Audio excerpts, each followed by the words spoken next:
The NBA Finals are here, and we got the matchup everyone expected. The Oklahoma City Thunder and the Indiana Pacers. Yeah, I mean, you got the Thunder, no surprise there here. 68 wins, MVP and Shai Gilgeous-Alexander. I'll challenge your statement that everyone thought the Pacers would be here, though. I mean, what a fun matchup this is going to be, though.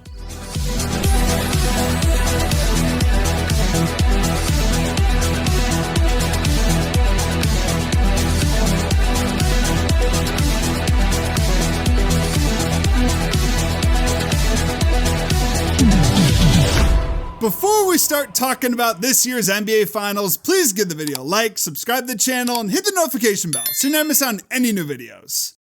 So let's break down each team first, talk about how they got here, their offense, their defense. We'll start with the Thunder. Their second time being in the NBA Finals, the first time since 2012 when their young big three lost to the Heat. I mean, it's no surprise whatsoever. The Thunder made it here. You win 68 games, you have the MVP. There's a decent chance you're gonna be in the NBA Finals. What's surprising though is just how quickly they rebuilt this team. 2 seasons ago, they were a lottery team. Sure, they barely missed out in the playoffs, lost in the last play-in game, but still, lottery team to 68 wins in 2 seasons is ridiculous. Yet last year, they won 57 games. They had that incredible breakout season, but they did show their age in the playoffs a little bit. They swept the Pelicans in round 1, fell to the Mavericks in round 2. Definitely lack of size was an issue and playoff experience. No shame losing to that Mavericks team. They made the finals. And then during the offseason, just some great additions. You bring in some veterans, you bring in a guy with championship experience, just Sam Presti, another incredible job by him. I'm still amazed no one's thrown like $20 million at him a year to take a different job. Yeah.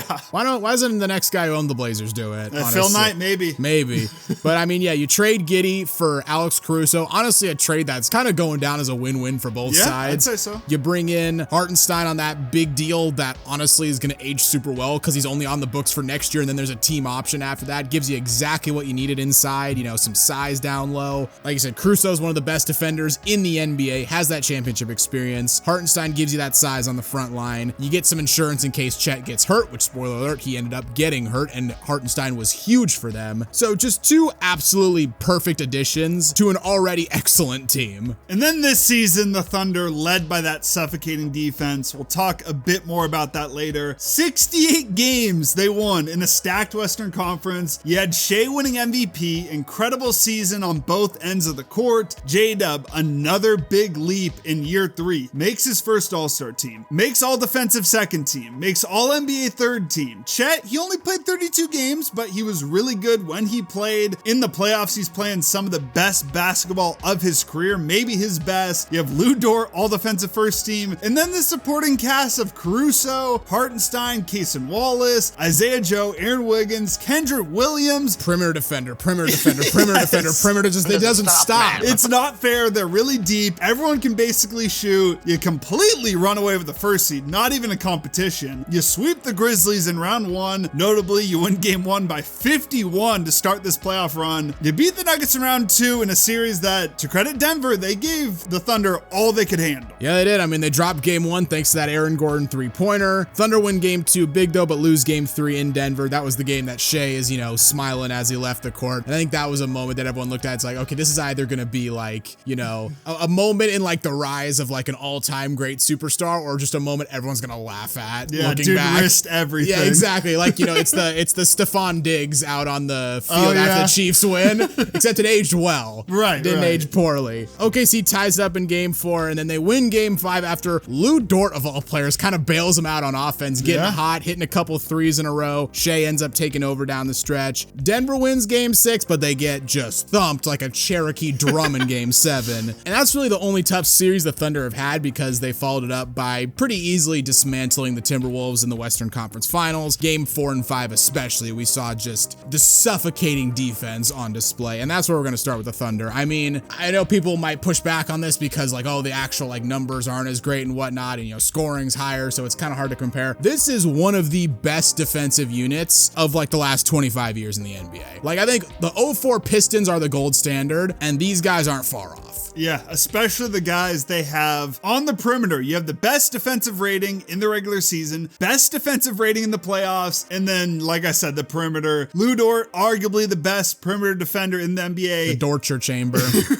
J-Dub, one of the most versatile defenders in the NBA. Shai is a great defender. And then off the bench, like you're getting a rest, like, okay, the starters are out. Here come Caruso and Cason Wallace. Yeah. Just not fair. And then on the inside, you know, not as strong, but still really good, Hartenstein and Chet. We recently talked about it in our What Happened to NBA Dynasties video. Like, so much of the NBA now is hunting for mismatches, not about who your best defender is, it's about who your worst is, because they're gonna find that mismatch, get the switch. They don't have one. Yeah, who do you get the switch on? Like, if you're going from J-Dub to Lou Dort, or you're going from Shai to Caruso, like, it's just not fair. It's not fair. And even if you get a mismatch based on like size, like if Chet switches out onto a guard, not the worst. Yeah, really not. Also vice versa. Caruso gets switched onto a big. We saw what he did against Nikola Jokic. Yeah. Not the worst. Like there's no like defined weakness on this team that you can attack. Yeah, obviously the Pacers, they'll look to get Halliburton against Hartenstein. Like, that's one you can pinpoint. How much Hartenstein will play, obviously he's going to play in the series, but how much they'll play him in that double big lineup versus just going small ball, we'll have to see. If they go small ball though, like, it's tough to find those switches, tough to find those mismatches. And then besides that, the help defense and the blitzes, it just makes life hell for opposing teams. Yeah, I mean, like I said earlier, watch game 5 of the Timberwolves series. Yeah. Just, it's unrelenting. It's nonstop. On the offensive end, the Thunder are also quite good. Obviously, you got the MVP in Shai Gilgeous-Alexander, just like the definition of like a slippery finisher, you know, someone who can just get around anybody, gets to the line nonstop. Then you got a guy like J-Dub who just took a huge leap in his isolation scoring. He can provide a second consistent ISO score for this team. I mean, really the only weakness is outside of those two, they don't have a ton of guys that can, you know, get their own shot. But I mean, you've surrounded those two with a bunch of knockdown shooters. Lou Dort, Isaiah Joe, Caruso have been red hot in this playoffs.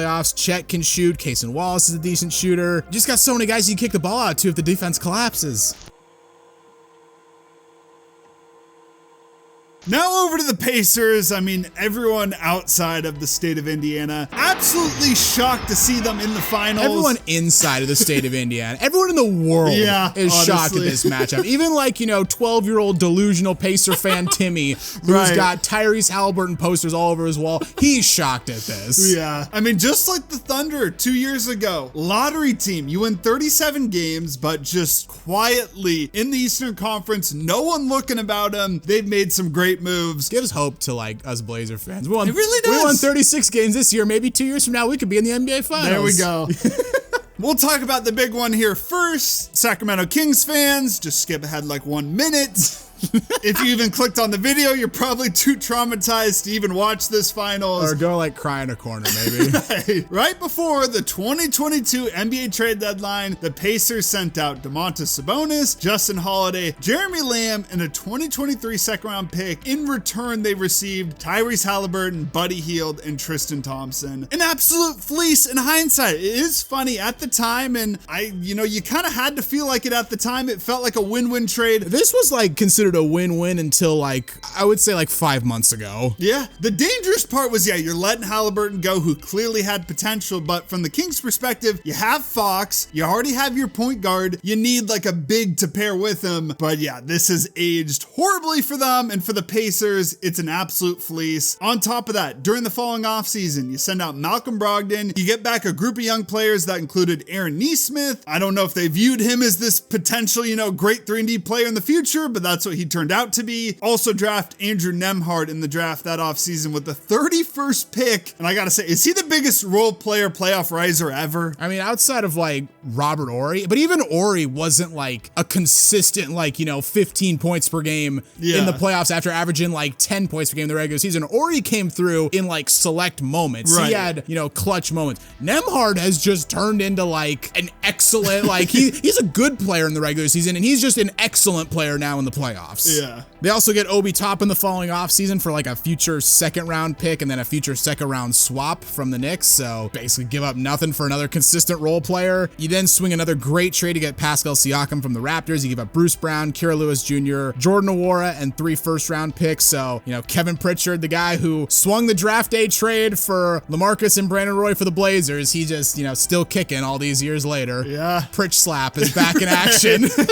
Should have held on to him, but yeah, exactly. whatever. Yeah, he deserves a ton of credit for just slowly building this team into a championship contender. And then last season, the Pacers, they returned to the playoffs to win 47 games. As we mentioned, you get Siakam a few weeks before the deadline. And then they went on that surprise deep playoff run. They did get lucky with injuries, but still played some great basketball. Beat the Bucks in 6 during round 1. Again, Bucks were without Giannis. Even Dame missed a couple games, but you still win the series. Then you take out the Knicks in 7 during round 2. Knicks, they were falling apart. OG had the hamstring injury. Randall was out. Mitchell Robinson played 1 game. Brunson and Josh Hart were also dealing with injuries, but you get to the conference finals and you are swept, but every game was pretty close and it was still a great run. And no one was saying like, oh, this is a fluke, but they definitely benefited from their opponent's injuries, and no one saw them as a contender going into this season. Yeah, and early in this season, they didn't start the season well. I remember Tyrese Halliburton was really struggling early in the year, but after the first of the year, they completely turned it around. 34-13 since the new year, 4th best record in the NBA over that time. Defense really improved. They became a top 10 unit in the NBA. Offense continued to excel because of that blistering pace they love to play at. Even then, though, people still weren't super high on them coming into the playoffs. I think most people thought second round at the absolute max. I picked the Bucks to beat them in round 1. Which, wasn't even an insane pick. I saw a lot of people picking the Bucks. I picked the Pacers to win in 7. I thought, a long, close series, but they have dominated the East and have had even less issues in their path to the finals than the Thunder have had. I think the Thunder have played better teams, but still,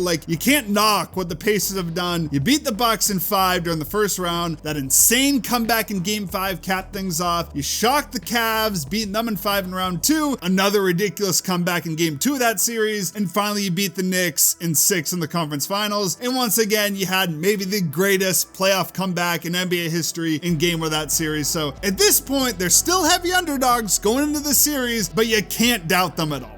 So we'll get into their offense first. The pace that this team plays at is just overwhelming. Halliburton pushes the ball up the court, maybe at the best since Magic Johnson, honestly. Yeah, Steve Nash is up there too, but he is unbelievable at it. It creates mismatches in transition as the other team's trying to get back. Everyone's trying to figure out who they're defending, and you can either get, a dunk, an alley-oop, or a wide open 3. On top of that, they got great spacing because basically everyone in their starting lineup can shoot. Halliburton, he's got the deep 3 range. Nembhard and Nesmith have just hot, red hot doesn't even fully describe it. Yeah, you gotta go molten hot. They've been unbelievable. Siakam's been a great shooter. Miles Turner can hit 3s. He basically ended the Cavaliers in Game 5 with that 3-pointer. So there's no wasted time, no wasted movements. They very much remind me of, and they're not as good as this team, but they remind me of the 2014 Spurs, where it's just, they give up good shots for better shots, no wasted movement. Ball barely ever hits the ground except when it needs to. They just play such a free-flowing, fluid offense out there, and it's so great to watch and so difficult to stop. Yeah, it's so refreshing to see, when the ball barely hits the floor and they get buckets in transition. It's just beautiful. On the defense, the Pacers are also very versatile. Not to the level the Thunder are, but they can still switch. Nesmith and Nembhard, they're great defenders. Siakam can guard inside, he can guard outside. Miles Turner has mobility if he gets switched onto a guy. It's not great, but it's not the worst. So, they're not as good on defense as the Thunder are, but still very underrated, and they got some guys they can throw at Shai and J-Dub. Finally, let's give our predictions. The Thunder, by the way, they swept the season series 2-0. They won in Indiana in late December in a game where Shai dominated, and they picked up another win in late March. My pick is going to be Oklahoma City in 6 games. I think the Thunder are just flatly the better team, just top to bottom. I think they are the better defensive unit. I trust Shai as an offensive engine, slightly more than Halliburton. That's not to say Halliburton's bad by any means. I think Shai is a little bit better. And as great as the Pacers have been this playoff run with all their comebacks and their insane shooting and and whatnot. I have to think at a certain point that will come back down to earth a little bit. I think it's going to be a little bit reminiscent of the 2023 Heat, where they had that amazing run through the Eastern Conference. You know, guys like Gabe Vincent, Caleb Martin, Duncan Robinson were just shooting out of their minds in the first 3 rounds. And then they got to the NBA Finals and they just regressed a little bit, just enough that they weren't able to recreate the same magic. I still think Indiana makes this a compelling series. I actually think they're going to win game 1. Okay. I think they win game 1, right, but I think they eventually fall in 6 games. I'm basically on the same page, but I'm going to say Thunder in 5. I wanted to say Thunder in 6 just out of respect to Indiana. They've been great. I could see them stealing a game or 2, but in my heart, deep down, I'm like, the Thunder are just so dominant. It feels like they're going to win this series in 5. I think the main thing is like, how much can the Pacers push the pace? How much can they score in transition? Because if the Thunder can slow things down a little bit, if this becomes a half-court game, I think it's a wrap at that point. I think the Thunder win easily. I think every game is going to be close. I think the Pacers, they're going to be right there in it, but ultimately that defense is too damn good. I don't know if I've seen anything like it on the perimeter. I think Shai gets it done. He wins MVP. He wins Finals MVP, the first to do it in 12 years since LeBron. I got Thunder in 5.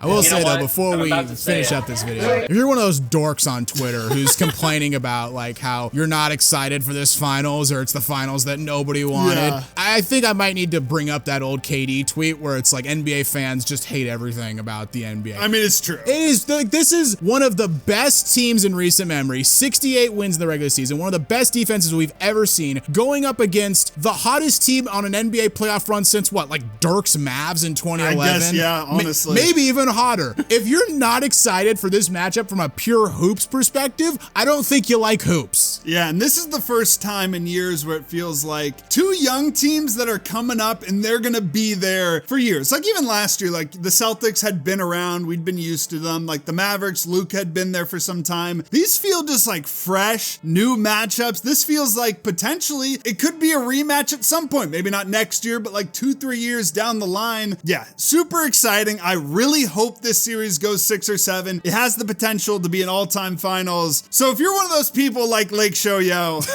just follow us. Exactly. Thank you. So what do you guys think? Leave your prediction in the comments down below. Do you agree with us? Do you have the Thunder? Or are you picking the Pacers to cap off this historic playoff run? If you enjoyed the video, please consider giving a like. And hey, while you're here, check out some of our other content as well. And don't forget to subscribe to Synthetic Sports.